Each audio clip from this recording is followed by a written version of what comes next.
창세기 29장 16절에서 20절까지입니다.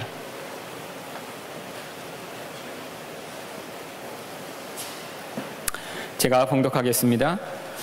라반에게 두 딸이 있으니 언니 이름은 레아요 아우 이름은 라헬이라.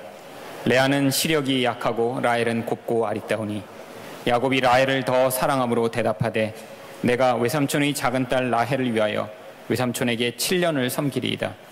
라반이 이르되 그를 내게 주는 것이 타인에게 주는 것보다 나으니 나와 함께 있으라. 야곱이 라헬을 위하여 7년 동안 라반을 섬겼으나 그를 사랑하는 까닭에 7년을 며칠같이 여겼더라. 아멘. 사랑을 위해 바친 7년이라는 제목으로 말씀을 나누기 원합니다. 성경에서 7이라는 숫자는 완전 수입니다.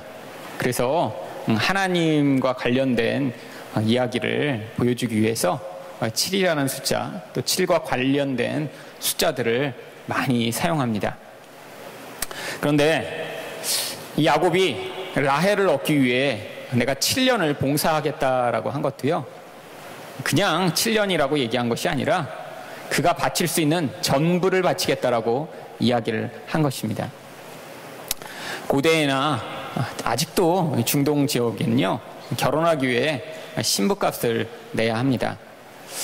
그런데 이 신부값이라는 것이요, 그 여자의 가치에 따라서 올라가고 내려가고 하는 것입니다. 요즘도 이제 아프리카 같은 지역 중에는요, 마사이족들은 신부값을 내야 이제 아내를 얻을 수 있거든요. 근데 돈이 없는 사람들은 결혼을 못한 이 노총각들이 굉장히 많다고 합니다. 한국도 예외는 아니죠. 신부값을 이렇게 여자한테 매기는 것은 아니지만 남자가 가진 능력에 따라서 얼마나 큰 집을 마련하느냐, 또 얼마나 이렇게 결혼해서 아내를 서포트를 할 수 있느냐에 따라 얼마나 예쁜 여자랑 결혼하는지가 달라지는 그런 현실이죠. 그런데 아직도 이런 중동 지역이나 아프리카에서는 구체적으로 신부값이 매겨져 있다고 합니다. 마사이족 같은 경우에는 평균적으로 이제 소 한 5마리, 염소 20마리 정도 아주 예쁜 경우에, 그래서 이 클린턴 대통령의 딸 그 첼시라고 있잖아요. 첼시 클린턴. 근데 그 첼시랑 결혼하겠다고 예전에 케냐에 있는 한 남성이 자기가 소 20마리와 염소 40마리를 줄 테니까 자기랑 결혼시켜달라고 했던 제안을 했다고 했는데, 청와대가 아니라 그 백악관에서는 그거는 이 첼시 자신이 결정한 문제라 우리에게가 공식적으로는 답을 해줄 수 없다고 이야기를 했다고 하네요. 이처럼 이 여자에 대해서 값어치를 매기고 그 여자를 내가 얻겠다 하는데, 정말 값어치 있고 좋은 여자일수록 더 많은 대가를 치르는 게 당연하죠. 근데 고대 근동 당시 문헌에 보면요, 평균적으로 여자들하고 결혼을 하는데 1년 정도의 품삯을 내면 결혼이 가능했다라고 이야기를 하고 있어요. 그런데 7년이나 내겠다고 한 것은요, 이것은 엄청 후한 정도가 아니라요, 도저히 값을 매길 수 없는 아주 큰 가치를 낸 것입니다. 그런데 왜 야곱이 이 라헬과 결혼하기 위해 이렇게 많은 노동력을 제공하기로 한 것일까요? 그러면 어제 잠깐 말씀드렸지만 야곱이라는 인생은요, 이런 사람이 살았다라는 걸 보여주는 것이 아니라 우리 안에 있는 어떤 모습을 이 사람 안에 극대화해서 하나님이 어떻게 구원해 나가시는지를 보여주는 모형이라고 말씀을 드렸습니다.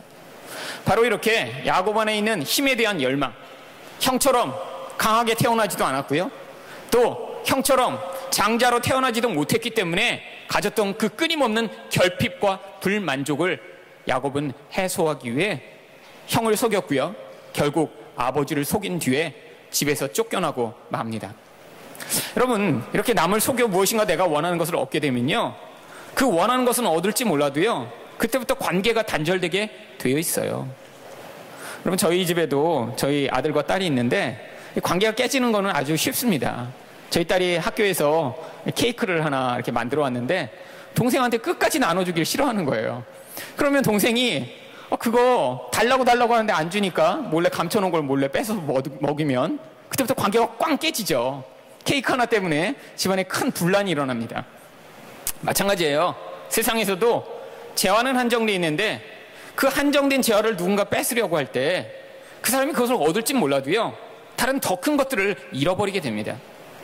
여러분, 야곱이 이렇게 형도 속였고요, 아버지도 속여서 자기가 간절히 원하는 그 세상적인 힘, 장자로서의 권리, 또한 하나님 나라의 축복을 받기로 했지만 결과가 무엇이죠? 도저히 그 집에서 살 수 없게 된 것입니다. 여러분, 결국 그래서 무일푼으로 집에서 쫓겨나고 맙니다. 여러분, 원하는 것들을 얻었지만요, 진짜로 그것을 얻어서 그에게 행복이 찾아온 것이 아니라 오히려 불행과 불만족이 더 커지게 된 것이죠.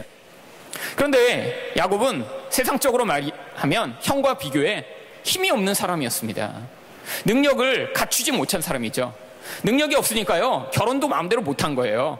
바단 아람으로 왔던 이 나이가 바로 77세였습니다. 그런데 바단 아람으로 왔을 때 이제까지는 경험하지 못했던 신세계를 경험한 것입니다. 바로 무엇이죠?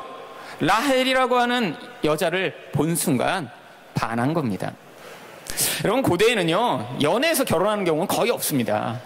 대부분 자녀를 낳기 위해 결혼을 했고요, 또 집안의 노동력을 많이 이렇게 마련하기 위해 결혼을 했습니다.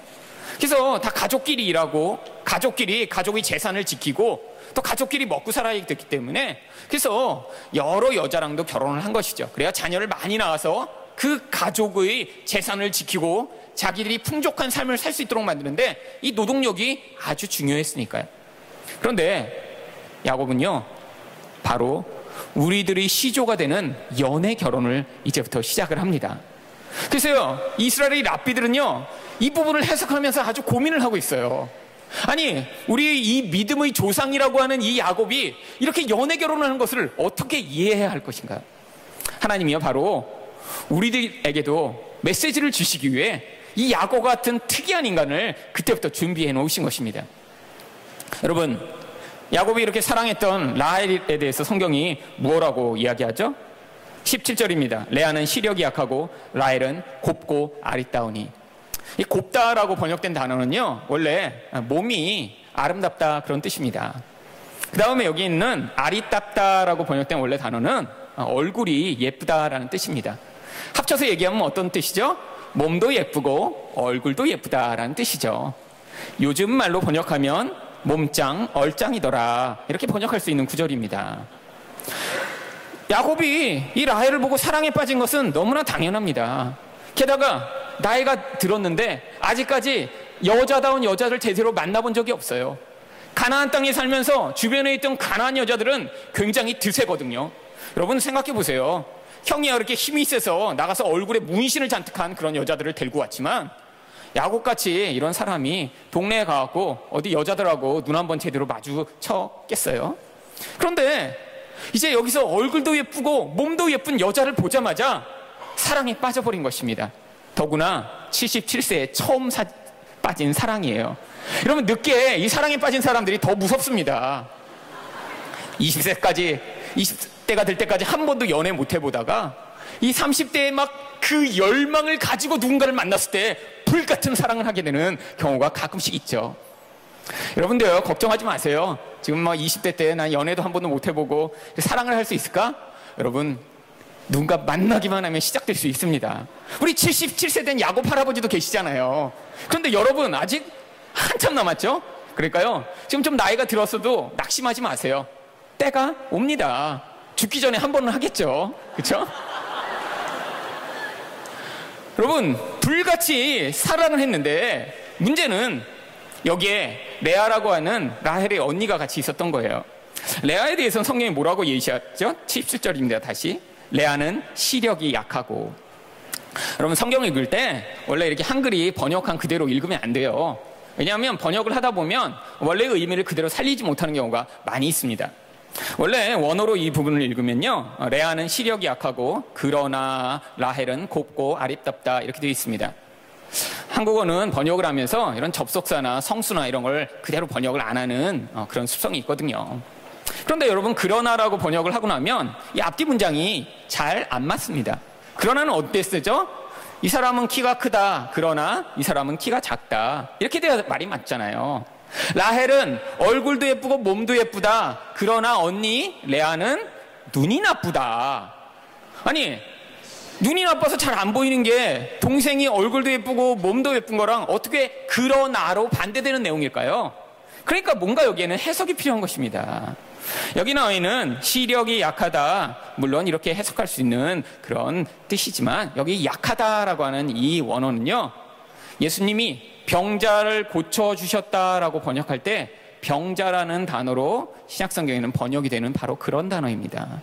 그래서 이 부분을 다시 번역하면요, 레아는 눈이 병들었고 그러나 라헬은 얼굴도 몸도 다 이쁘더라, 이렇게 번역할 수 있는 부분입니다. 그런데 단순히 이 단어만이 아니라 이들의 이름에서도 이들이 어떤 모습이었는지를 유추할 수 있겠는 뜻이 숨어 있습니다. 라헬이라고 하는 단어는요, 암양이라고 하는 뜻입니다. 여러분, 근데 이 라헬이라는 이름을 누가 붙여줬죠? 바로 아빠가 붙여줬죠. 그 아빠의 직업이 뭐죠? 라반의 직업은 바로 목동이었습니다. 여러분, 목동에게 있어서 가장 소중한 존재가 뭘까요? 암양이죠. 왜? 부자되게 만들어줄 수 있으니까. 딸이 태어났는데 너무 사랑스러웠던 거예요. 태어날 때부터. 여러분, 그런 아기들이 있죠? 태어날 때부터 이렇게 이티처럼 그냥 쪼글쪼글하고 못생긴 애도 있지만요, 태어날 때부터 귀엽고 예쁜 애들이 있습니다. 아기가 태어났는데 아이고 예쁘다, 아이고 그냥 너는 그냥 사랑스럽구나, 그래서 암양이라고 이름을 짓자라고 해서 라헬이라고 이름을 지었어요. 그런데 첫째 딸인 라헬의 이름의 뜻은 피곤함이란 뜻입니다. 아이가 태어났는데 이렇게 보니까 피곤해요. 그래서 너 이름은 피곤이야 이제부터. 그래서 레아의 이름이 피곤이가 된 거예요. 그런데 어디 때문에 피곤해진 거죠? 눈이 병들었어요. 태어날 때부터 어떻게 병들었는지 모르지만 어딘가 병이 들었어요. 그래서 태어난 아이를 얼굴을 보니까 막 오래 보고 있는 게 피곤해. 그래서 이름이 그냥 피곤이가 되어버렸습니다. 여러분, 야곱이 라헬을 사랑한 게 이해가 되죠? 바로요, 눈에 보기에 좋아 보이는 그것에 끌리는 그 마음. 여러분, 그런데 인간이 맨 처음에 시작된 죄가 어떻게 시작됐죠? 선악과를 보며 보기에 좋았기 때문에 죄를 짓게 됩니다. 여러분, 눈으로 볼 때 좋아 보이는 것에 끌리는 이 마음, 당연한 것이지만 이 마음 때문에 결국 죄를 짓게 되고요, 죄 때문에 결국 고통이 찾아오고요, 그 고통 때문에 결국 대가를 치러야 되는 과정으로 끌려가는 이 야곱의 모습이 이제부터 시작되는 것이죠. 하나님은요, 하나님 백성의 인생 가운데 이렇게 눈으로 보기에 좋은 것을 쫓아가는 그 마음으로 말미암아 인생 가운데 대가를 치르도록 하는 인생을 살도록 허용하십니다. 왜죠? 그 과정을 통해서 우리 안에서 얼마나 잘못된 것을 추구하고 있는지, 우리가 얼마나 내가 눈으로 보는 것, 내 육체와 정욕을 만족시키기 위한 삶을 살고 있는지를 우리 인생의 과정을 통해 우리가 경험하도록 하시는 거예요. 여러분 인생 가운데 사람들이 이게 좋다라고 해서 그것을 얻기 위해 몸부림치며 마치 야곱이 7년의 인생을 거기에 바쳤듯이 여러분도 그것을 얻기 위해 몸부림을 치며 여러분 인생을 투자하는 것들이 있습니다. 그런데 여러분, 그것이 정말로 하나님 나라의 가치와 부합하는 것인가요? 정말로 하나님이 여러분의 인생 가운데 주신 비전과 일치하는 것인가요? 정말로 그렇게 여러분의 인생을 꾸준하게 인도할 만한 그런 값어치 있는 것들인가요? 많은 것들이요, 내가 눈으로 보기에 좋아 보이고 내가 눈으로 보기에 좋아 보이는데 그게 또 다른 사람이 좋다고 이야기하는 그것을 얻기 위해 몸부림치는 인생을 살게 돼요. 여러분, 어제도 말씀드렸지만 세상은요, 끊임없이 이렇게 잘못된 가치를 우리에게 부여합니다. 그런데 특별히 여러분과 같은 젊은이들이 가장 쉽게 영향을 받는 것이 무엇인가요? 바로 이성에 대한 유혹이죠. 이처럼요, 예뻐 보이는 것, 사랑스러워 보이는 것, 내 눈에 볼 때 정말 아름다워 보이는 것을 얻기 위해 몸부림치는 인생. 그런데 이것은요, 그 사람을 정말로 사랑하는 것이 아니라 여러분 마음 안에 있는 어떤 욕구를 충족시키기 위해 사람 또한 대상으로 삼는 것입니다. 여러분, 근데 문제는요, 이렇게 사람을 대상으로 삼아서 누군가를 추구하는 사람을 만나게 되면요, 여러분 인생은 불행해져요. 왜죠? 어떤 목적하는 것이 그 대상으로부터 얻어지지 않으면요, 그때 그 대상을 얼마든지 내버릴 수 있기 때문입니다. 여러분, 그래서 여러분들은요, 끊임없이 지금 이렇게 와서도요, 탐색전을 벌이죠. 내 눈에 보기에 좋아 보이는 사람을 찾고자 하는 몸부림을 근원적으로 하게 돼 있어요. 왜죠? 지금 결혼을 안 했잖아요. 그리고 여러분에게는 결혼이 무엇이죠? 굉장히 중요한 거예요. 왜 굉장히 중요한 것이죠? 여러분 안에 누군가 좋은 사람 한 사람을 만나면 그 사람을 통해 나의 이 뻥 뚫린 가슴이 메워지고, 그 사람이 나만을 사랑해주고 나만을 보호해주고, 그 사람 때문에 내가 인생 내내 행복할 것이라고 생각을 하기 때문에 누군가 좋은 그 사람을 찾기 위해 지금도 레이더를 쭉 돌리며 사람들 리스트를 이렇게 적고 나쁜 모습이 발견될 때마다 이름을 지워가며 아직도 20명의 리스트를 여러분 지금 마음의 수첩에 지금 적어놓고 있는 거예요. 여러분, 그런데 그렇게 좋은 사람 한 사람을 만나면 여러분의 인생의 모든 문제가 해결될까요? 아닙니다. 여러분, 그게 바로 여러분이 가진 제일 큰 착각 중에 하나예요. 여러분, 아무리 좋은 사람을 만나도요, 인간은요, 가까운 관계로 다가가면 다가갈수록 그 안에서 그 인간의 가장 자기 중심적인 죄성으로 말미암아 서로 부딪히게 되어 있어요. 여러분 부모님들 보시면 나도 우리 부모님처럼 살고 싶다, 막 너무 두 분이 행복한 것 같아, 이런 가정들 별로 없을 거예요. 그렇죠? 이렇게 소그룹에서 물어보면요, 한 20명 정도 이렇게 물어보면 그 중에 한두 명은 이렇게 겨우 우리 부모님처럼, 나도 우리 부모님처럼 되고 싶어, 이런 경우가 있는데, 그런 아이들도 내막을 알고 보면 부모님이 몰래 싸우는 걸 못 봐서 그래요. 저희 가정도 싸울 때는 애들 다 잔 다음에만 싸웁니다. 왜요? 그 나쁜 영향력을 왜 애들한테 미쳐요? 여러분, 완벽한 사람이 있을 수 없고요, 더구나 다른 사람과 사랑하는 관계에서 처음부터 완벽한 사람은 있을 수가 없어요. 그런데 누구나 여러분이 어떤 그런 내가 생각하는 그 눈에 보이는 기준으로 말미암아 이걸 갖추고 있으면, 이게 있으면 저 사람은 참 좋겠지라는 그런 리스트를 세우고 그런 사람을 찾기 시작합니다. 여러분, 이게 얼마나 미련한 짓인데요.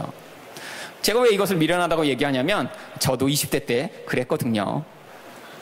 제가요 20대가 들어서면서 이제 저도 결혼이 너무너무 중요하다는 사실을 깨달았습니다. 그래서 20살 때부터 이제 결혼 리스트, 결혼 대상자로 합하는 사람의 어떤 사람과 결혼을 해야 될 것인가 제가 리스트를 적어가기 시작했어요. 그런데 나중에 제가 10년 동안 연애를 못했거든요. 그랬더니 리스트만 자꾸 길어지는 거예요. 그랬더니 나중에 리스트가 36번째 리스트까지 생기기 시작했습니다. 그런데 그 리스트를 다 나중에 적고 나서 제가 30살쯤 됐을 때 리스트를 찢어버렸어요. 왜냐하면 리스트를 다 적고 나니까 그 리스트에 합한 사람은 오직 예수님밖에 안 계시더군요. 왜냐하면 리스트 1번 오직 하나님만 사랑하고 성품이 온전한 사람, 2번 성령의 모든 열매가 충만하게 맺어진 사람, 3번 지혜로운 사람, 4번 이런 식으로 리스트를 만들어 놨으니 나도 안 그런데 어떤 사람을 기대한 거예요? 내가 만나서 나를 힘들게 하지 않을 사람, 나를 온전히 내 부족함을 채워줄 사람, 완벽한 사람. 그 리스트를 찢어버리고 나서야 제 아내를 만났습니다. 여러분도 지금부터 어떤 사람을 내가 만나면 그 사람 때문에 행복해질 것이다 라고 생각하는 그 순간, 여러분은 지금 어떤 시각으로 사람을 바라보고 있냐면 나의 욕망을 충족시켜줄 어떤 대상을 내가 만나서 그로 말미암아 내가 원하는 것들을 얻어야지라는 마음으로 사람을 바라보기 시작하는 거예요. 여러분, 지금 그렇게 주변에 있는 사람들을 보시죠? 여러분 가운데는 키 큰 게 굉장히 중요한 사람들이 있습니다. 그렇죠? 그래서 기본적으로 남자는 키가 한 178은 돼야 돼, 이런 시각을 가지고 바라봐요. 만약에 여러분 같은 사람과 제가 같은 공동체에 있었으면 저는 선택받을 가능성이 그때는 아주 없었어요.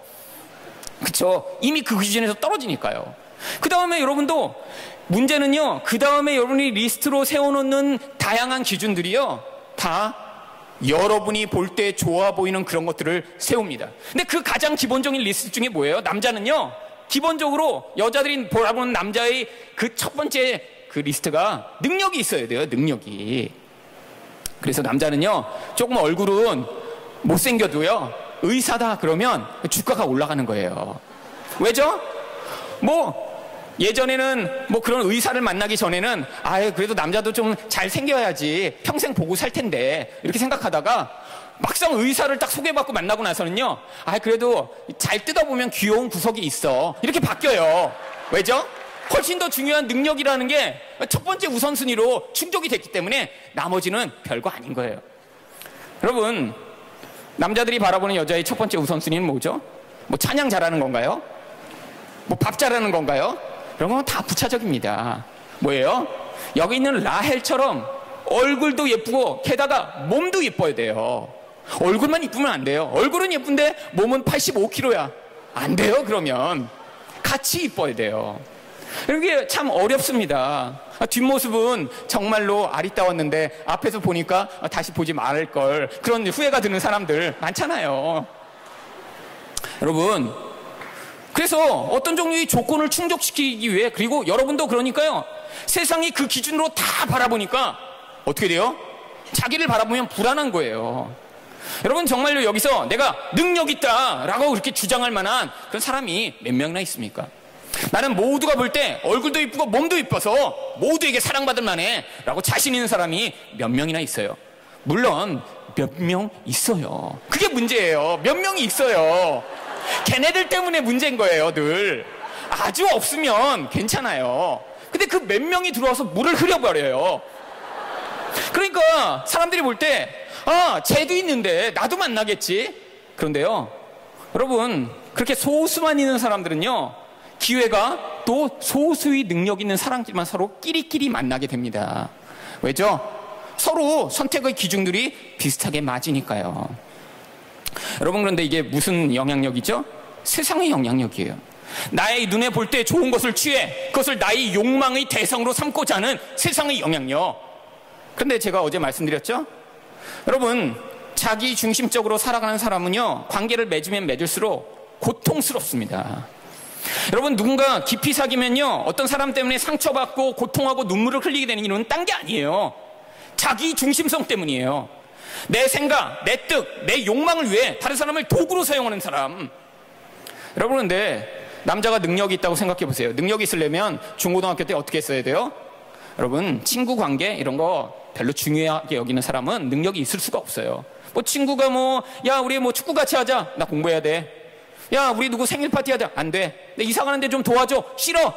이러면서 공부만 하는 놈들, 이런 놈들이 나중에 좋은 학교 갈 가능성이 높아요. 그런데 또 공부를 잘했으니까 사람들한테 어떻게 인정을 받았죠?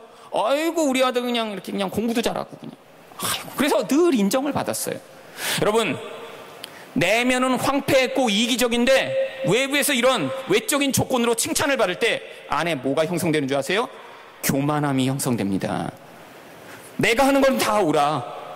내 원하는 건 내가 다 얻어낼 수 있어. 여러분, 그래서 여러분이 나중에 그렇게 능력 있는 사람과 결혼하면 어떤 줄 아세요? 교만한 인간과 평생 살아야 되는 거예요. 여러분, 이건 무시무시한 일입니다. 차라리 여러분, 이렇게 무시무시한 교만한 사람과 사느니요, 여러분 그냥 지옥에 가겠다고 하세요. 여러분, 지옥이요, 이렇게 교만함으로 똘똘 뭉친 사람 사이에 살면요, 지옥이 거기서 경험되는 거예요. 여러분, 천국이 왜 천국인 줄 아세요? 가면요, 막 집이 막 넓은 곳이 있고요, 막 금은 다, 길은 다 금으로 깔려 있고, 막 창문은 다이아몬드로 돼 있고, 이래서 천국에 가고 싶으세요? 여러분, 그런 천국은요, 가면 무릎 다 나갑니다. 길이 다 금인데 걸어도 어떻게 못 다녀요? 걸을 때마다 무릎이 다 깨져요. 그런 데서. 여러분, 창문이 다이아몬드예요? 여러분, 그런 딱딱한 그 창문 나갈 수도 없고 공기도 안 통하는 그런 데서 감옥이죠. 여러분, 뭐 넓은 집에 살고 싶어서 천국에 가고 싶어요? 여러분, 이 땅에서도 얼마든지 지금은 돈 있으면 할 수 있잖아요. 여러분, 근데 그 넓은 데 사는 게 정말 행복인가요? 집에서 방이 20개가 있어서, 그래갖고 밥 먹으려면 어디인지 몰라서 핸드폰으로 전화해야 돼. 야, 어딨냐? 3번째 방에 있어요. 그럼 나와서 밥 먹자. 이렇게. 여러분, 행복할 것 같으세요? 여러분, 천국은요, 자기가 없는 사람들이 가는 곳이 천국입니다. 천국은 그래서요, 나를 위해서 사는 자가 아니라 남을 위해서만 사는 자들이 가는 곳이 천국이에요. 그러니까 거기가 천국이죠. 하나님이 우리에게 뭐라고 얘기하셨어요? 천국에 가면 모두가 다 왕 노릇할 것이라고 하셨어요. 여러분, 근데 모두가 다 왕이면 누가 하인이고 누가 백성이에요? 여러분, 사람들이 왜 왕 되고 싶어 해요? 많은 사람들을 신하로 부려서 내가 원하는 걸 다 이루고자 하기 때문에 왕 되고 싶은 거 아니에요? 그런데 하나님이 천국에서는 모두가 예수님과 같은 왕이래요. 모두가 자기를 위해서 사는 게 아니라 예수님처럼 다른 사람을 위해 죽을 수 있는 그런 삶을 살기 때문에 모두가 왕이라고 불러주시는 거예요. 여러분, 그런데 지옥은 어떤 곳이죠? 나만을 위해 사는 곳이에요. 예전에 제가 그래서 천국과 지옥을 묘사한 그림을 보고 정말 이 그림이 정확하게 묘사했구나라고 깨달은 한 그림이 있어요. 뭐 천국을 아름답게 그린 게 아니라요, 천국과 지옥을 똑같이 그려놨어요. 어떻게 그려놨냐면 사람들이요 커다란 식탁에 진수성찬이 차려진 곳에 똑같이 모여 앉아 있어요. 그런데 천국에서는요 젓가락 길이가 1m쯤 되는데 다 서로 먹여줘요. 맛있는 거 있으면 그 1m 되는 젓가락으로 서로를 먹여주니까 거긴 천국이에요. 행복해 보여요. 근데 지옥에서는요 그 1m 되는 젓가락으로요 내가 먹겠다고 싸우면서 다른 사람이 먹으려고 하니까 그 젓가락으로 싸우고 있으니까 거기가 지옥인 거예요. 여러분, 이 땅이 왜 지옥 같죠? 내 뜻, 내 욕망을 위해 다른 사람을 이용해 먹으니까 이 세상이 이렇게 지옥 같은 거예요. 여러분, 누군가를 연애하고 결혼하려고 해도요 여러분이 그 전에 준비되지 않으면, 어떤 준비요? 바로 나 자신의 욕망을 위해 다른 사람이 이용하고자 하는 준비가 마음에 계속해서 그 마음을 가지고 살아가면요, 여러분 그렇게 해서 누군가를 만나 결혼하고 연애하면요 지옥처럼 변해버리는 것입니다. 여러분, 요즘 결혼해서 많이들 이혼해요. 왜 이혼하죠? 여러분, 결혼하면요 결혼하기 전에는 몸에 호르몬이 돕니다. 여러분, 하나님이요 결혼할 수밖에 없게 사람을 본능적으로 만드셨어요. 왜 그렇게 평소에는 찌질이같이 보이던 놈이 연애를 시작하면 갑자기 멋있어 보이는가? 바로 몸에 호르몬이 돌기 때문이에요. 호르몬이요 하나만 돌면 혹시 의지가 강한 사람이 그 호르몬을 떨쳐내고 일어나 결혼 못할까봐 하나님이 호르몬을 4종류 5종류를 한꺼번에 돌게 만드셨어요. 맨 처음에 누군가를 보면서 이렇게 찌찌찌찌 예뻐 보인다 이런 마음이 들게 하는 호르몬이 바로 도파민이라는 호르몬이에요. 이 도파민은요 이 뇌를 마비시켜서요 흥분을 느끼게 하는 호르몬입니다. 그래서 누군가 이렇게 사랑에 처음에 빠지면요 이 도파민이 분비돼서 걔 목소리만 들어도요 이렇게 짜릿짜릿하고 자꾸 보고 싶어요. 마치 게임에 중독된 사람이 이 도파민이 분비되는 거랑 비슷해요. 그런데 게임에 중독되면 어떻게 되죠? 자꾸 또 하고 싶잖아요. 도파민도 마찬가지예요. 처음에 분비되면요 자꾸 걔가 자꾸 떠올라요. 그냥 목사님 얼굴 보고 있어도 걔 얼굴에 이렇게 오버랩 돼 있어. 지금 그런 사람도 있을 거예요 지금. 그런데 이 정도로는 약해요. 그래서 그 다음에 마약 성분인 페닐에틸아민이라는 호르몬이 분비돼요. 이 호르몬은 아주 강력한 호르몬입니다. 이 호르몬이 한번 분비되면요 이제는 멈출 수가 없어요. 이 호르몬은 마약적인 성분이 있고요, 이 호르몬으로 말미암아 사람은요 마치 흥분 상태를 경험해요. 그러니까 이 호르몬이 분비되면요 그 사람 목소리만 들어도 몸이 막 이렇게 나른나른해져요. 그리고요 그 사람이 사랑의 콩깍지가 씌워진 듯이 그 사람만 보여요. 여러분, 저도 예전에 신비한 경험을 여러 번 했습니다. 제가 제 아내랑 연애를 시작했는데 아내랑 이제 어디서 만나기로 했어요. 그런데 뭐 지하철역 같은 데서 이렇게 만나잖아요. 근데 어느 지하철역에서 만나자. 그런데 제가 이제 항상 저는 이제 시간관념이 철저해서 제 아내가 오기보다 항상 한 5분 10분 제가 먼저 가서 항상 기다리고 있었습니다.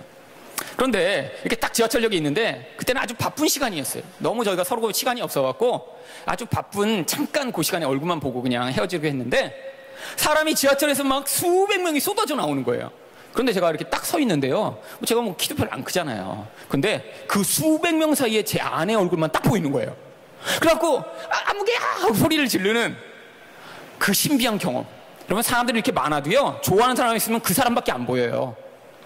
여러분, 이게 바로 호르몬의 능력입니다. 여러분이 갑자기 눈이 좋아진 게 아니에요. 속에서부터 막 꿀럭꿀럭 지금 호르몬이 나오고 있는 거예요. 근데 거기에 머물면 또 안 될까봐 그 다음 옥시토신이라고 하는 쾌감을 느끼는 호르몬이 분비됩니다. 이 호르몬은요 몸에서 막 쾌락을 느끼게 하기 때문에 그 사람은 이렇게 손만 잡아도요 막 온몸에 흥분을 느껴요. 여러분, 이 호르몬이 2단계까지 분비됐으면요 이제는 이렇게 끊는 것이 불가능합니다. 왜? 그 쾌락을 얻기 위해서 몸부림을 치거든요. 사실 저도 제가 30살에 처음 연애를 시작했다고 말씀을 드렸어요. 그런데 저도 그때 제가 전도사였을 때였거든요. 이제 사랑교회 처음 왔을 때예요. 그런데 그때까지 연애를 못 하다가 이제 처음 연애를 하니까요 너무너무 제 아내 손이 잡고 싶은 거예요. 그 당시 뭐 아직 결혼 안 했을 때니까. 그런데 저는 전도사였잖아요. 근데 이 전도사님이 갑자기 우리 손 잡을까요? 이렇게 하면 이쪽에 얼마나 이렇게 상처받고 혹시 우리 전도사님이 이렇게 손잡고, 그래서 이제 저를 싫어할까봐 막 제가 고민을 하는데, 그렇다고 덥석 잡을까? 그것도 좀 이상하고. 손잡자고 얘기를 할까? 이것도 너무 좀 제가 이렇게, 전도사님이 어떻게 손잡자고 얘기를 하겠어요. 그래갖고 제가 고민을 했어요. 그러다가 방법을 생각해냈어요. 기도원에 같이 기도하라고 한 거예요. 그래갖고 기도원에서 우리 같이 기도하자고 그러고, 기도하며 손을 잡고 1시간 동안.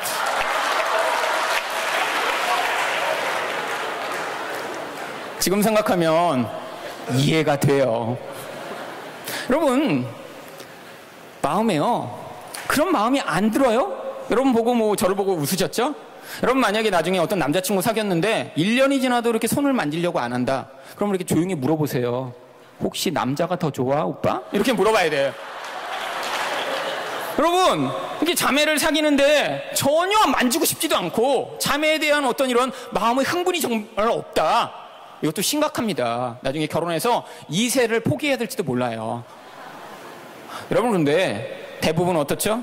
요즘은 형제들이 문화가 이제 점점 변하고 있어요. 옛날에는요, 결혼하기 전에는 당연히 지켜주는 것이라고 생각했어요.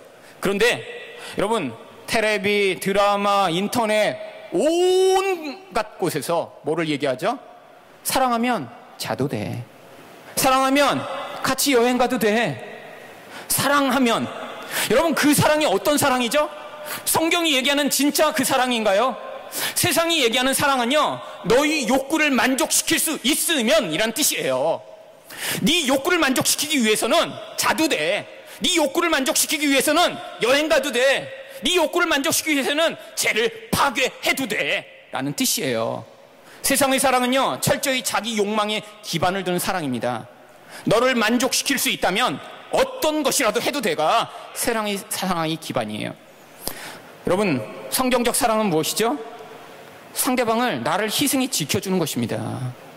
여러분, 여기서요, 여러분이 요새는 오빠가 아니라 동생도 많이 사귀죠, 우리 여학생들. 사귀는데 자꾸 이제 처음에 어때요? 처음엔 손 잡아요. 괜찮아요. 그런데 어디까지 가능한 것일까요? 여러분, 이걸요, 제가 여기까지는 되고 이거 팔뚝까지만 만지세요, 이런다고 여러분 팔뚝까지만 만져요? 호르몬이 분비되기 시작하면요, 불가능해요. 그런데 남자보다 여자가 호르몬이 늦게 분비됩니다.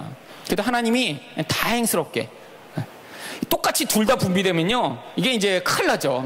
서로 좋아하면 그냥 같이 그냥 달려들 텐데, 여자는 처음에 이렇게 왜 그래 이렇게 자꾸 이렇게 좀 이렇게도 하고. 여러분, 근데 호르몬이 일단 분비되기 시작해서 남자가 와서 이렇게 치근덕거리면 왜 그래가 뭐로 들려요? 어서 와, 이렇게 들려요. 이게 문제예요. 이게 왜? 호르몬의 힘이 강력하니까. 여자가 안 돼 이렇게 얘기하면 남자는 안자는 안 들려. 돼 이렇게 들리니까 남자가 뭐라고 그러면서 와요? 오빠 못 믿어? 또 뭐라고 그래요? 너만 사랑해. 또 책임질게. 여러분, 이거를 뭐라고 그러냐면 사기라고 부릅니다. 호르몬에 의해서 자기도 지금 무슨 말을 하는지 모르고 내뱉고 있는 거예요. 원하는 것을 얻어야 되는데요, 지금 당장 저 여자가 내가 이렇게 얘기를 안 해주면 안 주겠지? 걱정이 되니까 자기도 하지 못할 말을 막 하는 거예요. 책임은 무슨 책임? 여러분, 이럴 때 어떻게 해야 되죠? 여자가 못 지키면 끝장입니다. 남자는요, 이미 분비돼 버려서 더 이상 돌이키는 게 불가능해요. 여러분, 여기서 돌이킬 수 있는 유일한 길은요, 정신이 번뜩 나게 해주는 길밖에 없어요. 그래서 제가 자매들한테 늘 뭐를 휴대하라고 자주 얘기하냐면 물병을 휴대하라고 얘기를 해요. 그래서 남자가 정신이 나간 것 같다 그러면 한번 확 끼얹어주세요. 그러지 않고는요, 불가능해요. 여러분, 근데 문제가 있습니다. 여러분, 교회 다녀도요, 여러분 요즘 남자친구 여자친구 다 사귀면 갈 때까지 다 가더라고요. 여러분, 제가 맡았던 대학부에도 학생 가운데 낙태를 3번 4번씩 한 애들도 있었어요. 여러분, 근데 그게 괜찮은 줄 아세요? 여러분, 우리는요, 기본적으로 예수를 믿고 나서 우리 안에서 이제 양심이 회복돼 가고 있기 때문에요, 하나님이 금하신 것을 넘어서 우리가 자꾸 죄를 짓게 되면 어떤 일이 벌어지면 우리 근원 안에서 근원적 불안감과 죄책감이 싹트게 돼요. 여러분, 성이라는 것은요, 하나님이 결혼 안에서 부부의 관계와 친밀감과 행복을 위해 주신 것입니다. 그런데 여러분, 쾌락을 위해서 관계를 맺다가 그리고 낙태까지 함으로 생명을 죽이는 일을 하고 나면요, 여러분, 우리 근원 안에서 영이 깨져버려요. 여러분, 그러면요, 하나님과 관계가 깨어져서요, 하나님께 돌아갈 수가 없어요. 물론 하나님은요, 여러분이 이전에 몸을 어떻게 굴렸든지 낙태를 했든지 아니든지 심지어는 예수 이름을 부인했더라도 하나님께 돌아오면 하나님이 얼마든지 여러분을 품어주시고 여러분을 회복시켜 주실 수 있는 분이십니다. 그런데 하나님은 그러신데 우리가 하나님께 돌아가지를 못해요. 이게 인간의 모습이에요. 마치 아담이 죄를 짓고 나서요, 무화과 나무로 가리고 하나님의 낯을 피하여 숲 사이에 숨었듯이 하나님 앞에서 죄를 지으면요, 하나님께 나아갈 수 없어요. 그런데 생명을 죽이고 성이라는 그 관계가 깨어진 사람은요, 계속해서 끊임없는 죄책감에 시달립니다. 여러분, 그러니까요, 우리 여학생들이 이 남자들이 이렇게 접근해 올 때 거기서 몸을 허용하면요, 단순히 이건 하나님과의 관계가 깨지는 게 아니에요. 여러분, 대부분 이렇게 20대 때 성관계를 맺었던 우리 여자들이 나중에 뭐라고 후회하는 줄 아세요? 별 볼일 없는 놈한테 처녀성을 바친 것에 대해 엄청나게 후회를 합니다. 왠지 알아요? 나중에 진짜 결혼은 대부분 그 사람이랑 안 하게 돼요. 여러분, 이렇게 남자가 뭔가를 계속 요구해서 결국에는 관계까지 맺었어요. 그러고 나면 그 사람을 존경할 수 있는 줄 아세요? 그 사람의 진짜 사랑을 얻을 수 있는 줄 아세요? 아니에요. 남자들이 자기 욕구를 위해서 여자를 이용해 먹었기 때문에 그렇게 해서 원하는 걸 얻고 나면요, 정말로 사랑하지 않아요. 그 다음부터 어떻게 하는 줄 아세요? 자기 원하는 욕구를 위해 여자를 계속 대우합니다. 여러분, 그렇게 인격적으로 모독하며 자기 중심적으로 다가오는 사람과 관계가 제대로 맺어지겠어요? 그러니까요, 그렇게 되고 나서요, 관계가 식는 거예요. 아니, 오빠가 그렇게 요구해서 내가 몸을 주면 오빠가 날 더 사랑해 줄 줄 알았는데 그때부터 오빠가 진짜로 사랑하지 않는 거예요. 여러분, 바보 같은 짓입니다. 그래서 나중에 다른 사람과 결혼을 해요. 여러분, 그렇게 되면 어떻게 해주는 줄 아세요? 나중에요, 이 성이라는 것은요, 영적으로 굉장히 영향력이 많아요. 그렇기 때문에요, 나중에 근원적 수치감이 그 안에 있기 때문에 나중에 다른 사람과 결혼해서도요, 그 남편과 진정한 친밀감을 맺을 수가 없어요. 여보 왜 그래? 몰라, 그냥. 남편이 아무리 사랑을 해줘도요, 안에서 수치감과 부끄러움과 두려움이 있기 때문에 남편과 마음을 열고 가까이 갈 수가 없어요. 여러분, 결국 어떻게 되는 줄 아세요? 그렇게 새로 이루어진 가정도 깨어지게 됩니다. 여러분, 이렇게 혼전순결, 여러분 왜 이렇게 마귀가 이것을 지금 깨트리는 방식으로 세상을 인도해 나가는 줄 아세요? 이게요, 결국 나중엔 가정을 깨트리는 가장 중요한 무기이기 때문이에요. 여러분, 지금 이렇게 눈에 보이는 것, 그 쾌락적인 것을 얻기 위해서 여러분 함부로 행동하면요, 나중에 결국에는 여러분 가정이라는 선물을 얻지 못하게 됩니다. 아니, 결혼은 할 수 있어요. 그런데 정말 결혼이라는 것의 축복이 무엇이죠?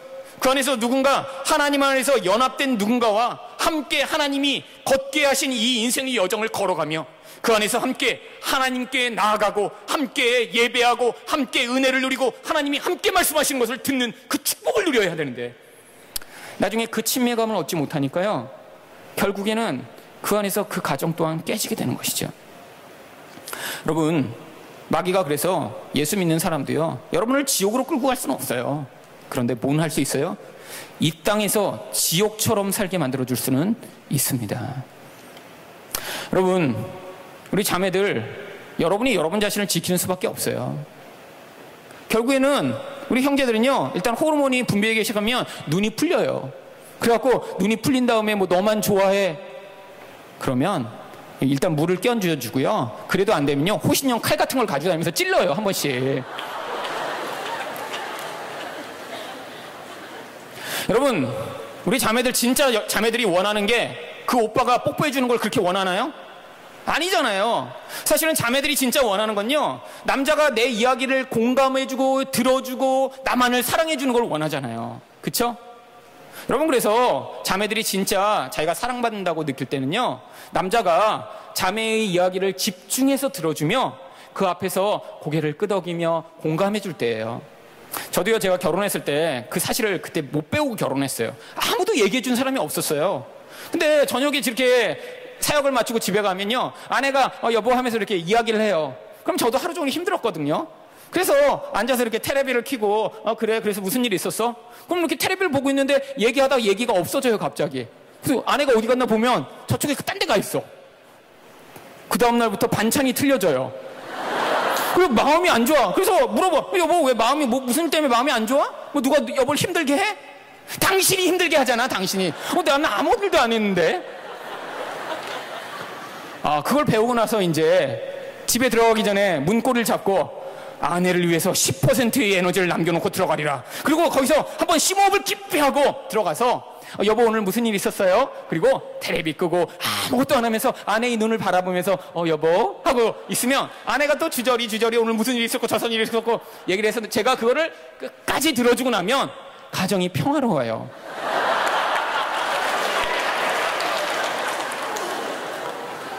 여러분, 왜 그렇죠?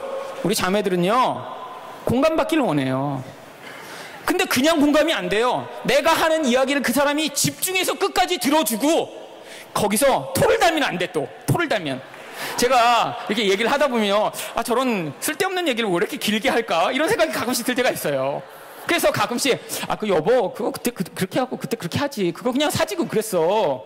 그러면 갑자기 말이 없어져요. 또 실수를 했구나. 이놈의 주둥아리 가만 붙잡고 있었어야 되는데. 끝까지 참고 기다려야 돼요. 아무리 말을 하고 싶어도 절대로 말을 하면 안 돼요. 그리고 꼭 어떻게 돼요? 그렇구나. 그래 여보. 맞아. 이렇게 해주면 만사 오케이. 문제는 남자는 이걸 못해요. 여러분, 너무너무 힘들어요. 저처럼 지금 14, 15년을 결혼 생활을 하며 끊임없이 훈련된 사람도 아직도 가끔씩 이렇게 아내가 얘기를 하면 가끔씩 신문을 이렇게 보다 보면 여보 뭘 봐요? 아니에요, 난 여보만 보고 있어요. 아직도 이게 가끔씩 이렇게 옛 본성으로 가려고 그래요.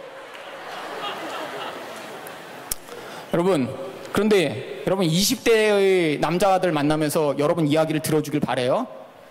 불가능합니다. 그런데 그때 훈련되지 않으면요, 언제 훈련되겠어요? 여러분, 저는 이런 훈련을 받을 특별한 기회들이 있었어요. 유학을 하면서 아내랑 아침, 점심, 저녁을 같이 해먹으며 8년이나 같이 있었어요. 그러니까요, 집에서 맨날 같이 마주치고 같이 이야기하고 같이 기도하고 그 기간을 깊이 있게 가지면서 저희는 그 하나님이 주시는 연합과 함께함의 기쁨을 배워가고 훈련됐어요. 대부분의 사람들은 어떻게 돼요? 결혼하면요, 요즘 다 맞벌이 하잖아요. 바빠요. 서로 만날 시간이 없어요. 그러니까요, 결혼하기 전에 이 친밀감을 서로 배워야 돼요. 그래서 여러분, 단순히 서로를 이해하는 수준이 아니라 영적인 부분에서, 아니 내가 수치심을 가지고 있는 영역에서, 내가 평소에 다른 사람과 나누지 못하는 영역에서, 그래서 그 사람과 내가 이런 이야기만 해도 같이 공유될 수 있는 그 깊은 영적 공감대를 만들어내야 돼요. 우리 형제들이요, 그런데 형제들이 이걸 배울 수 있는 유일한 때가 있어요. 언제인 줄 아세요? 여자가 안줄 때, 몸을 잘 못 만지게 할 때, 그러면요, 남자는요, 언젠간 내가 손 한번 잡아볼 수 있겠지, 언젠간 내가 뽀뽀할 수 있겠지, 그러면서 그 앞에서 말씀하세요 계속 들어줄 수 있어요. 그런데 여자가 오빠 만져도 돼, 그리고 하면 남자는 더 이상 인내심을 가질 수가 없어요. 쟤는 막 주는구나. 여러분, 만약에 근데 남자가 오빠 안 돼, 내 이야기를 들어줘. 그런데 남자가 그럼에도 불구하고 싫어, 난 널 만나면 어두침침한 대로 맨날 끌고 가고 싶어, 그러면서 자꾸 이렇게 다가와서 거부하는데도 불구하고 계속 자기 욕구를 채우려고 한다. 그러면 지금 빨리 헤어지는 게 좋아요. 여러분, 그런 인간이랑 나중에 결혼해갖고 평생을 살면 행복할 것 같아요? 싫다는데, 나에게는 다른 욕구가 있는데 이것을 만족시켜주고 공감하기 위해 오빠가 기도를 해달랬는데 그것도 기다리지 못하는 놈이 나중에 여러분을 위해, 여러분의 가족을 위해 자기를 희생하며 여러분과 함께 걸어가겠어요? 그런 놈들은 나중에 결혼하면요, 집에 와서 맨날 스타크래프트나 하고 요새 새로 나온 롤이를 하면서, 아이고 애가 이렇게 울어, 게임하는데 시끄럽잖아. 여러분, 남자들은요 성숙이 늦습니다. 여기에 우리 자매들 중에 한 25만 되면요 이미 그래도 많이 성숙해요. 그런데 우리 자매들이 형제들을 보면 이렇게 성이 안 차는 이유가 있어요. 왜냐하면 남자는 35이 돼야 우리 자매들이 25대에 얻은 그런 성숙도를 가져요. 군대 갔다 와도요, 맨 와서 그냥 애니팡이나 하고 앉았고, 그게 얼마나 미성숙한 거예요. 맨 관심 있는 거라고 뭐 축구나 얘기하고, 군대 가서 축구한 얘기하고. 여러분, 우리 아들도 맨날 하는 얘기가 그거예요. 축구 얘기, 그리고 장난감 얘기. 여러분, 20대가 돼도요, 아직 자기 중심적으로 자기 그런 오락, 자기 재미, 취미에 대해서밖에 얘기하지 못하는 그런 남자. 여러분, 그런데 그런 남자를 이제 배우게 하고요, 훈련시키고요, 성숙하게 만드는데 여자가 필요한 거예요. 여러분, 바보 온달이요, 평강 공주를 만나야 되는 거예요. 여러분들이요, 그 일을 하지 못하면요, 여러분 어떻게 되는 거예요? 여러분은 욕망의 희생마리 양이 되어버립니다. 여러분도 불행하고요, 그 사람도 불행해요. 우리 형제들 20대 때 여러분 뭐랑 싸우시겠어요? 뭐 권력욕이 많아요. 여러분, 저 목사 자리를 내가 빼앗으리라 언젠가. 왜 지금 그러고 앉아있어요? 대부분 그런 욕망은 별로 없어요. 뭐 나중에 나는 대통령이 돼서 그냥 박근혜를 끌어내리고 내가 그냥 그 자리에 올라가야지. 여러분, 그런 욕구는 별로 없어요. 기껏해야 뭐예요? 돈이나 좀 많이 벌어서 좋은 차를 타고 싶다, 이쁜 여자나 좀 얻어야겠다. 여러분, 마음에 있는 욕구라고 겨우 그런 내가 뭘 사고 싶은 거, 더 좋은 걸 얻고, 또 예쁜 여자를 사귀고 내 성욕을 만족시키고 싶은 그런 욕구들이에요. 여러분, 근데 인간의 욕구라는 것은요, 그런 20대 때는 그런 모습으로 표출되지만 나이가 들면 더 교묘하고 더 무서운 모습으로 나타납니다. 여러분, 이렇게 눈에 보이는 대상, 가장 1차적인 대상을 향해 나타나는 이런 욕구는요, 그래도 귀여운 거예요. 왜? 그런 욕구는요, 이제 다루어질 수 있고요, 그런 욕구는요, 얼마든지 다른 욕구를 훈련하는 그런 훈련장이 되기 때문이에요. 눈에 보이지 않는 권력욕 같은 거, 여러분 20대 때는 안 나타나지만 30대, 40대, 50대가 되면서 사람이 무서운 그런 욕구에 시달리게 되는 경우가 있어요. 근데 그런 사람들 어떤 줄 아세요? 여러분, 그런 욕구는요, 잘 안 드러나요. 교묘해요. 나는 하나님을 위해 이런 일을 합니다 라고 얘기하는데 실제로 가까이 다가가서 보면 자기를 위해 하고 있는 사람 되게 많아요. 나는 나라와 민족을 위해 이 일을 합니다. 여러분, 정치인의 말들 여러분 믿으세요? 안 믿잖아요. 왜? 그들이 그 자리에 감으로 말미암아 얻게 되는 돈과 권력과 힘을 얼마나 매력적인지, 그것을 위해 그들이 그 일을 하고 있는지를 아니까 우리가 안 믿어요. 여러분, 근데 어떻게 여러분이 나중에 그런 욕망에서 자유로운 사람이 될 수 있을까요? 지금 20대 때는요, 눈에 보이는 그런 욕구와 싸우는 거예요. 여러분, 형제들 가운데 매일같이 집에 가서 포르노 봐야 되는 형제들 있죠? 여러분, 그거요? 안 싸운다고요? 아니, 뭐 다 보는데요, 뭐. 근데 난 친구들에 비하면 나아요. 저는 뭐 서양 여자만 보고 일본 여자는 안 봅니다. 그렇게 하면서 이렇게 위로하는 형제들 있죠? 여러분, 20대 때 그런 걸로 싸우는 거예요. 그건 눈에 보이지 않는 그런 욕구가 아니라 당장 내 앞에서 나의 당장의 쾌락을 위한 그런 자리에서 하나님, 오늘도 또 실패했네요. 저는 이렇게 성욕을 견뎌내지 못하는 자입니다 라고 싸우는 거예요. 여러분, 그래서 남자들은요, 다 20대 때 그런 성적 욕구에 다 시달려요. 여기 형제들 가운데 난 전혀 그런 욕구가 없다, 손 들어보세요. 네. 없죠? 사실 그러니까 다 똑같은 거예요. 나는 그런 욕구가 아주 많다, 손을 들면 안 되니까 발가락만 들어보세요. 여러분, 그런데 욕구랑 여러분이 싸우기 시작하면요, 100점 100패입니다. 여러분, 우리 안에 욕구가 있는데 어떻게 싸워요? 뭘 가지고 싸워요?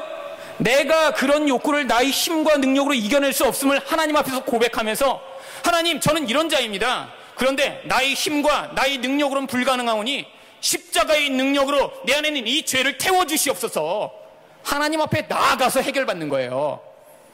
어제도 말씀드렸지만, 그래서 하나님의 그 놀라운 치유와 구원의 은혜를 삶에서 경험할수록 내가 부끄러운 자리에 있지만 그 죄를 빨리 인정할 수 있는 사람이 되는 거예요. 여러분, 하나님은요, 여러분이요, 아무리 부끄러운 짓을 해도요, 아이고 이네 자식 그냥 또 그랬냐 또 그랬어, 이렇게 하시는 게 아니라 이미 여러분을 알고 계세요. 여러분, 하나님 앞에 나갈 때 부끄러운 게 왜 그래요? 나는 스스로 아니라고 생각하니까 부끄러운 거 아니에요. 나는 평소에 이렇지 않은데 오늘 이렇게 한 거는 제가 아주 실수해서입니다. 상황이 그렇게 돼서 그래요. 너무 피곤해서 그랬어요. 제가 그렇게 만들었어요. 내가 그렇지 않다라고 생각하니까 사람과 상황에 핑계를 대면서 하나님 앞에서 제가 이런 모습은 부끄러워서 지금은 못 가지만 내가 이것을 잊어버릴 만한 그런 때가 되면 다음에 갈게요. 여러분, 그렇게 다음에 수련회마다 온 거 아니에요. 여러분 영성이라는 건요, 여러분이 똑똑해지고 멋있어지고 탁월한 사람이 되는 게 아니에요. 영성은요, 성령에 더 깊이 의존한 자기 부인이 된 사람의 태도를 이야기한 거예요. 나를 의지할 수 없는 거예요. 내 힘으로 싸워보니까 졌어요.